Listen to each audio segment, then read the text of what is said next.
Hi అండి, అందరికీ నమస్కారం. Welcome to our channel. మన ఛానల్ని ఫస్ట్ టైం కనుక చూస్తున్నట్లయితే ఛానల్ని సబ్స్క్రైబ్ చేసుకోవడం మర్చిపోకండి. ఈ రోజు ఉదయం బొండాలు అయితే చేయడానికి ప్రిపేర్ చేస్తున్నానండి.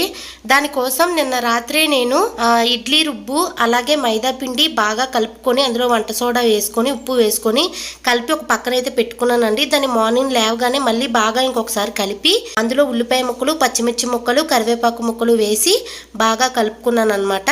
తర్వాత ఇంకో పక్క చట్నీ కోసం కొబ్బరి ముక్కలు, వేపిన శనగపప్పు, అలాగే పలుకులు, పచ్చిమిర్చి, కరివేపాకు, వెల్లుల్లిపాయలు కూడా వేసి బాగా హీట్ చేసుకొని దాన్ని మిక్సీలోకి తీసుకొని చట్నీ అయితే ఇలా ప్రిపేర్ చేసుకున్నాను అనమాట. తాలింపు వేసి ఇంకా బాగా కలిపి పెట్టుకున్న మిశ్రమాన్ని ఇలా బొండాల్లాగా అయితే నూనెలో అయితే వేసేసానండి. దాన్ని ఇలా గోల్డెన్ బ్రౌన్ వచ్చే వరకు వేపుకున్నాను.